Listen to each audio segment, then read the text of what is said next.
Salut, c'est encore moi, Jade Thomas. Si vous ne le savez pas encore, bienvenue sur ma chaîne YouTube dédiée aux plantes, aux potagers et aux petits jardins d'intérieur.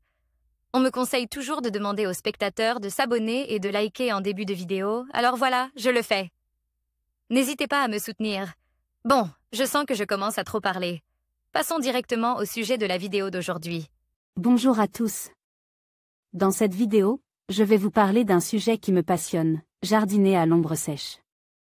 Beaucoup d'entre nous pensent que le jardinage est impossible dans des zones ombragées ou sèches, mais je suis ici pour vous prouver le contraire.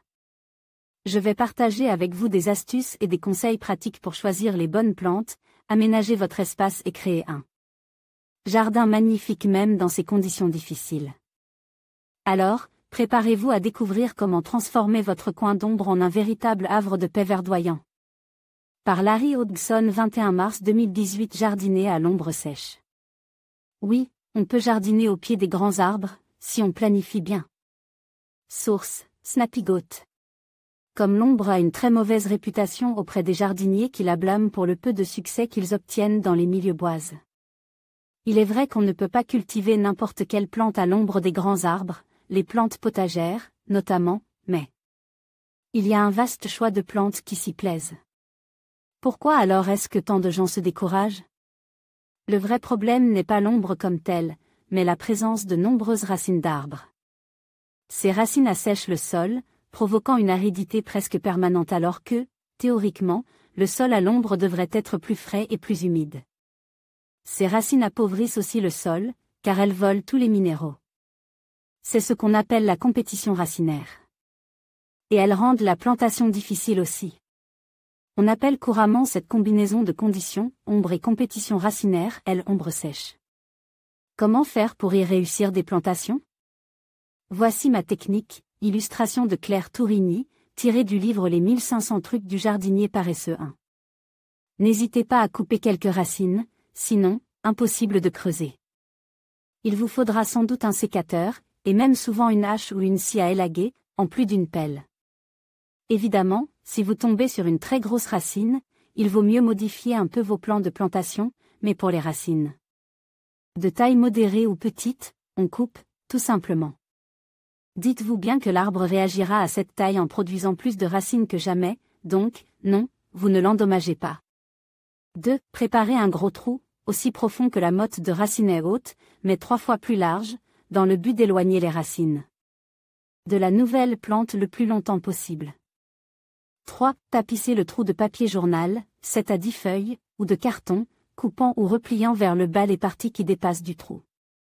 Il ne faut pas que le papier soit exposé à l'air, sinon il agira comme une mèche et asséchera encore davantage le sol. Cette barrière sera temporaire, car le papier se décomposera et se changera en compost, mais donnera néanmoins à votre plante le temps de s'établir sans compétition. Vous ne voulez pas d'une barrière permanente, géotextile, etc. Car elle empêchera les racines de votre plante de prendre de l'expansion à l'avenir. 4. Ne plantez que des végétaux capables de tolérer l'ombre sèche. À quoi bon y installer une pivoine qui aime le plein soleil ? Ou un astilbe qui demande que son sol soit toujours humide ?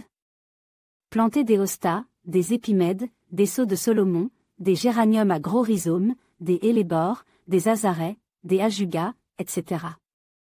La liste de plantes qui tolèrent cette condition est étonnamment longue. D'ailleurs, j'ai écrit un livre de 624 pages sur le sujet, Jardin d'ombre du jardinier paresseux, tome 1, non, le tome 2 n'a jamais été publié. Je vous assure que le choix est vaste. 5. Plantez uniquement des végétaux au moins relativement matures, ce point est très important. Les jeunes plantes, même celles qui tolèrent l'ombre sèche, auront beaucoup de difficultés à s'établir dans une zone qui sera rapidement envahie de racines. Mais une plante adulte, profitant déjà d'une grosse masse de racines, sera capable de résister à l'envahissement à venir. Si, enfin, entretenez bien la nouvelle plantation la première année, arrosant au besoin, appliquant un bon paillis, etc. Cela donnera à la plante le temps de s'adapter à ces nouvelles conditions. Et voilà. Tout d'un coup, il devient facile de faire un beau jardin à l'ombre sèche. Nos partenaires locaux. En conclusion, jardiner à l'ombre sèche peut sembler un défi, mais avec les bonnes plantes et quelques astuces, il est tout à fait Possible de créer un espace verdoyant et accueillant. N'oubliez pas de choisir des espèces adaptées, de bien préparer votre sol et d'optimiser l'arrosage. En appliquant ces conseils, vous pourrez profiter d'un jardin harmonieux même dans les zones les plus ombragées. Merci de nous avoir suivis et à bientôt pour d'autres conseils de jardinage.